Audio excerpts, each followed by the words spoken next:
I was so disappointed, his passiveness, and it drained all the energy out of the rest of the Cavaliers. That left me mad more than anything. For him to come out and play like that with the game on the line, just be so passive. Did not seem mentally or emotionally engaged. He packed it in. He gave up, right? He gave up. It seemed like he gave up. The biggest criticism of LeBron James has always been that he packs his team. Charles Barkley's 2018 Finals criticism of LeBron James. One sentence changed everything. Charles Barkley looked straight into the camera during the 2018 Finals and said what nobody else dared to. LeBron James quit. He gave up. No hedging, no diplomacy, just the raw truth on live television. People called it controversial. People called it disrespectful. But rewind that clip today, 8 years later, and it plays back like a prophecy. Because right now, in 2026, LeBron is running the exact same script again, stalling an entire league with a decision everyone already knows the ending to. This isn't controversy anymore. This is confirmation. Barkley called it first. Any media person that I see in person for the rest of my life who try to tell me LeBron James is good as Michael Jordan, I'm just going to... Here's how the NBA media machine actually functions. Analysts, insiders, talking heads, their careers survive on access. Access means staying quiet about certain names, certain storylines are simply untouchable. Networks like ESPN operate under invisible rules nobody says out loud, but everyone follows. Then there's Charles Barkley, running completely outside that system. No superstar is safe from him. No agent gets special treatment. He says the uncomfortable thing regardless of consequences. That's exactly what happened in 2018. With the game hanging in the balance, Barkley watched LeBron disappear mentally and called it exactly what it looked like: passive, checked out, quit. The other panelists sitting beside him hesitated at first, choosing safer words, but once Barkley said it plainly, they slowly agreed too. That's always been his role, saying what regular fans already believe but are too afraid to voice. The biggest criticism of LeBron James has always been that he packs his team, because he's always packed his team. Because he's chasing this imaginary Michael Jordan ghost, what he needs to let go. This wasn't some isolated 2018 incident either. Go back further and you'll find the same story repeating for over a decade. Cleveland, 2010. Down 3 consecutive games against Boston, LeBron's game completely fell apart. The story around the league was brutal. He quit, then left for Miami. Fast forward to 2014, and Miami experienced the identical outcome.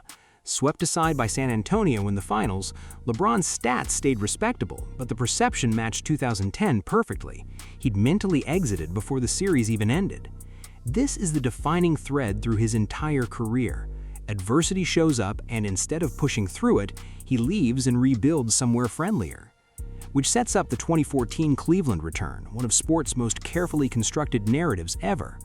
The public story was heartfelt, coming home, finishing unfinished business.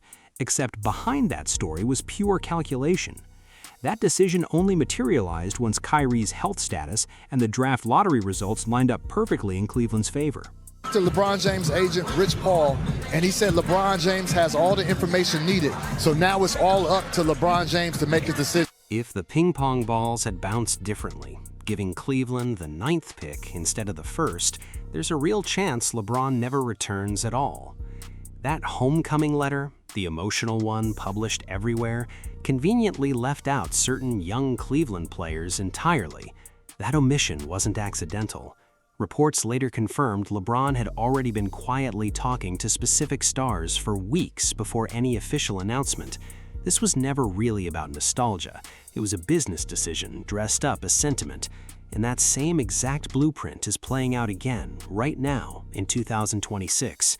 12 years after that homecoming, LeBron is running an eerily similar operation, labeled by everyone as Decision 4.0.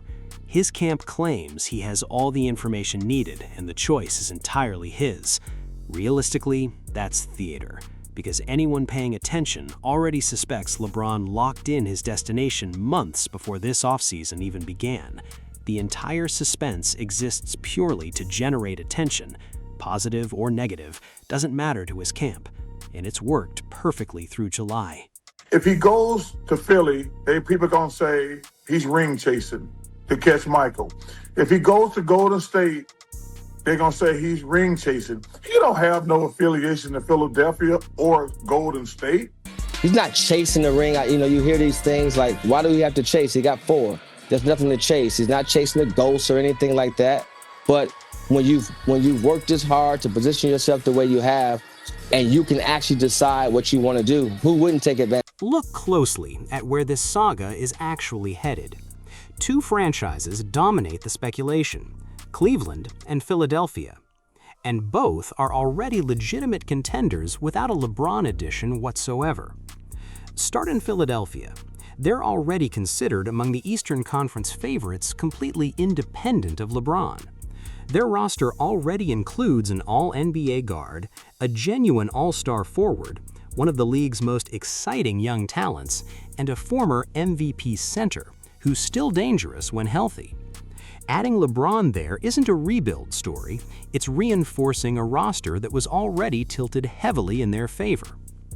Now Cleveland, which would represent LeBron's 3rd separate run with the franchise. Genuinely ask yourself, if you're a Cavaliers supporter, how many times do you accept this cycle? He walks away, then returns, but exclusively once the roster is stacked with multiple All-Stars already in place. Cleveland currently rolls with an All-NBA guard, an All-Star veteran, an elite perimeter defender, and a legitimate interior anchor. This exact core already ranked among the league's best last season, and finished with an outrageous win total the year before that entirely without LeBron's help.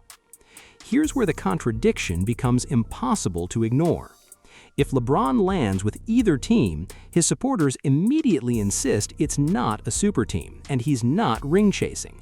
But at the exact same time, they'll argue he's still a top 20 caliber player even at 41.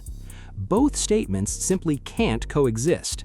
If he's genuinely still that impactful, joining an already loaded roster is undeniably ring chasing. If he's not adding real championship value anymore, then this entire manufactured bidding war among franchises makes no logical sense either. Because he's chasing this imaginary Michael Jordan ghost, what he needs to let go. He spends more time talking about he's the GOAT, and Michael Jordan says, I never say I'm the GOAT. Which leads directly into the most damning part of this entire conversation, the Michael Jordan comparison. Right after the 2016 finals, LeBron himself publicly declared he was chasing Jordan's legacy. That wasn't invented by reporters or pundits looking for a story. Those were his own words, setting his own benchmark. Fast forward roughly 10 years, and that number still hasn't been caught. The gap in public perception hasn't closed. So, conveniently, the entire narrative from his camp flipped completely. Now, suddenly there was never any ghost to chase at all. That's simply not how legacy claims are supposed to work. You don't get to publicly declare a target, fall short of reaching it, and then retroactively erase that goal ever existed. This directly connects back to why Barkley's honesty carried so much weight originally. While LeBron's inner circle insists repeatedly there's nothing left to prove, 4 championships already secured, greatness speaks for itself, his actual actions contradict every one of those talking points. If there truly was nothing left to chase, there'd be no reason for a 4th decision. No reason to manufacture league-wide suspense about which stacked roster gets him next. Strip away Golden State, which always looked like leverage theater designed to inflate value rather than genuine interest. Remove Philadelphia too, since that connection has always felt manufactured and convenient. What remains is Cleveland. The full circle story, the exact city where everything began back in 2004. So, bring this back full circle, in 2018, Charles Barkley said the one thing nobody else in that studio had the nerve to say out loud, that LeBron quit, that he'd already mentally left before the series was even finished. At the time, people brushed it off as another controversial soundbite, but look at everything since then.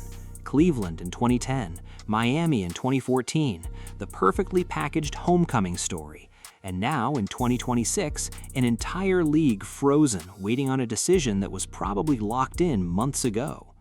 Barkley wasn't stirring controversy back then. He simply saw the truth years before everyone else caught up. Drop your Decision 4.0 prediction below and subscribe for what happens next.